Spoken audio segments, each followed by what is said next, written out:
Albert Einstein, whose theories changed the science of the world forever. There was a time in his life when he wandered for 9 years in search of a job. Even among his classmates, if anyone had not gotten a job, it was only Einstein. But who could have thought that the boy who was considered the slowest learner in school, one day, an offer to become the president of Israel would arrive at his door? What reply did Einstein give to this Israeli ambassador?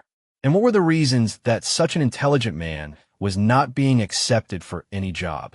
Welcome once again to a Flare TV's videos. Viewers, Albert Einstein was born in 1879 in the city of Ulm, Germany. From childhood, he was looked at strangely because he was not like other children. He was a very slow learner. He began speaking late, and in school, teachers considered him average or weak. But the reason behind this was that Einstein looked at everything with curiosity. If he did not understand something in school, instead of memorizing it, he would try to understand its concept. Because of this, he always lagged behind in the course.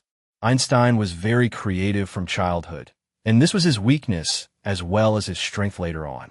His early education was in Munich, where he disliked the strict discipline of German schooling.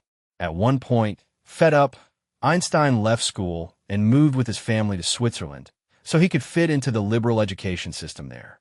He wanted admission in physics and mathematics at Zurich Polytechnic College. In the entrance exam, he saw the mathematics and physics paper instantly. But in other subjects like geology, literature, and politics, he failed badly. After the exam, the professor called Einstein into his office. Seeing Einstein's answers in math and physics, he was amazed. He wanted to know who had taught him all this. Einstein replied that he had studied all this by himself. But in other subjects, where rote memorization was required, he had failed miserably. The professor told him that if he wanted admission, just mathematics and physics would not be enough. He would need to spend another year in school to prepare other subjects. Disappointed, Einstein returned to school for 1 year. Next year, luckily, he passed Zurich Polytechnic's entrance exam. But even after admission, Einstein's nature did not change. He skipped boring lectures, studied on his own, and was not impressed by professors. In short, following professors blindly was not in Einstein's nature. As a result, when Einstein graduated in 1900, his professors refused to give him job recommendations. Now, although he was brilliant, Einstein had no strong references, no mentor to get him an academic or research job. At that time, recommendation from professors was crucial in science careers. Einstein lagged in that race. The result, his classmates, though weaker than him academically, secured high positions because they had professor support. Einstein applied in Germany and Switzerland, in universities, schools, research institutes, but was rejected everywhere. He wrote letters, met professors, but the answer was always the same. We regret we cannot hire you. For Einstein, this was personally painful. He felt his work and potential were not being recognized. His letters and diaries show this frustration. In his diary, Einstein once wrote, "It feels as if the world has no need for me. Every door seems closed." In a letter to his family, he mentioned, "I apply everywhere, but I get no reply. No one needs me. It feels like nothing in my life is going right." In another famous letter to his girlfriend Mileva, Einstein wrote, "I feel like I have become a useless person. I live only for physics. But the world only listens to those who fit in their system." This frustration began affecting his personal life. Financial struggles, tensions in marriage, and dissatisfaction with himself. Another problem was Einstein's highly idealistic nature. He was clear that he would only do jobs related to science. He had no interest in practical or commercial jobs. At that time, his affair with Mileva, his classmate, was ongoing. But they could not marry, simply because Einstein had no job. Financial pressure was growing. Mileva expected him to earn something, but Einstein's hands were tied. Eventually, he had to work as a private tutor, teaching school students mathematics and physics. Finally, a friend advised him to apply for an examiner's job at the Bern Patent Office. This was a low-level government job, but at least it was a start. Einstein applied, and surprisingly, even without much experience, he got the job in 1902. At the patent office, his work was to examine applications of inventions and patents, to check if they were truly innovative. The job was boring, but became a lifeline for Einstein. Because it was 9 to 5, he spent nights and weekends doing scientific research. Of course, this was not the professor's job he had dreamed of, but still, it was better than nothing. Then came the turning point. While working at the patent office in 1905, Einstein made the biggest breakthrough of his career.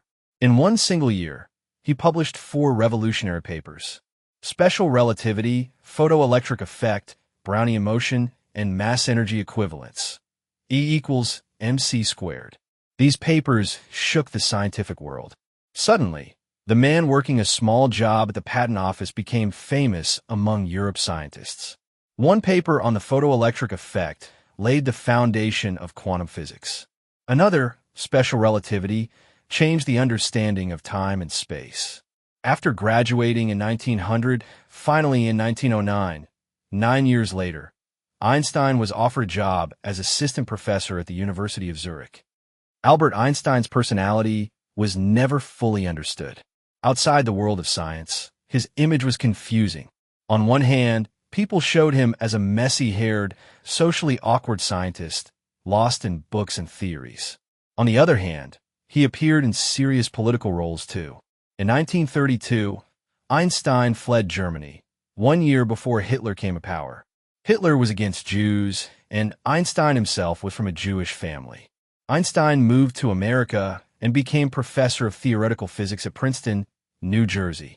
He was not only a hero of science, but also a respected face of the global Jewish community.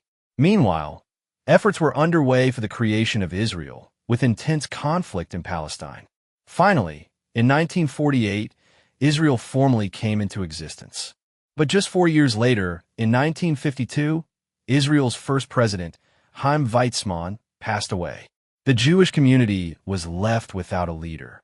So, Zionist leaders thought, why not make Albert Einstein the next president?